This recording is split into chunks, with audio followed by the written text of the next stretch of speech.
If you're trying to stay totally spoiler free for the new secret project, skip this video and come back later. Okay, I'm gonna wait. 3, 2, 1. If you're still here, that means you want to know the secrets.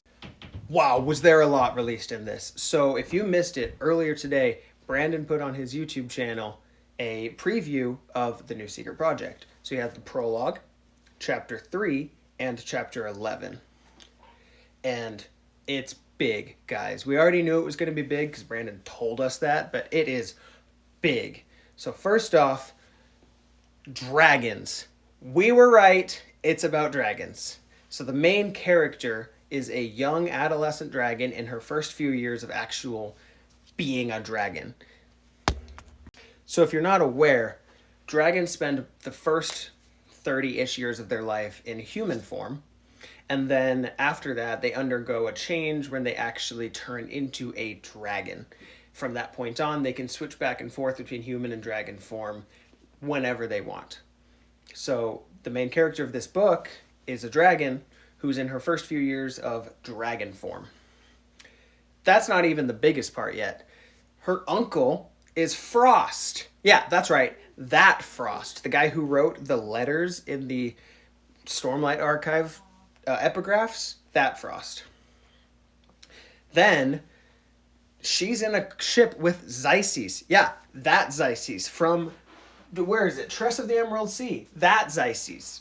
Apparently that dragon now learned how to master the Aethers because he's using Aethers to command his ship.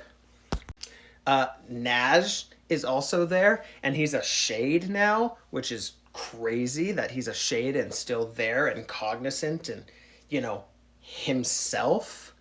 The main character, Starling, she was trained by Hoid. So obviously Hoid's going to be a part of this book. There's so much. Roshar and Scadrial are in full-blown intergalactic war. I'm going to kind of go rapid fire now. Shard Gun. We already kind of knew about this because Brandon released the sequel to Sixth of Dusk previously. But Shard Gun, as in Shard Blade, but in a gun form. So that's cool. Speaking of, the Sixth of Dusk sequel is actually part of this book. It's actually a series of flashbacks that are in this book take place then. And Dusk is either a main character in the book or maybe the main character is learning about Dusk. I don't know. But that's kind of crazy. Which, shameless brag here. My 2 theories about this project were either number 1, it was going to be about dragons, or number 2, that it was going to be the Sixth of Dusk sequel. I did not expect both of those theories to be true at the same time. It's going to be super interesting to see how those tie in together. So essentially the whole premise of the book is that Starling is aboard this ship, which I can't remember what it's called, but she's aboard this ship that's exploring the unexplored realms of Shadesmar.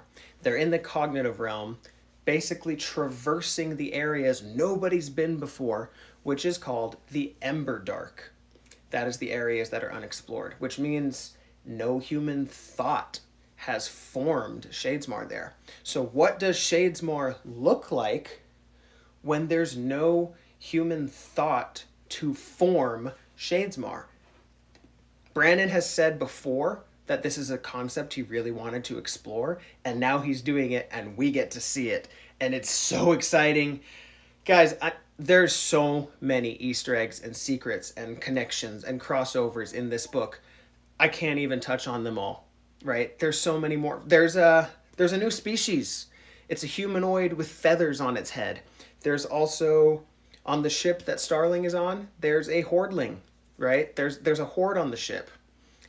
If you don't know what that is, it's the Amiens from Stormlight Archive, the guys that are all made of a bunch of bugs put together. One of those is there. We have the AVR from Sixth of Dusk. We have another Aether bound on the ship, another person who's bound just like Twin Soul was in The Lost Metal. Guys, there's going to be so much in this book. It's going to be such a wild ride. If you haven't read all of the Cosmere, I would recommend getting caught up before this book.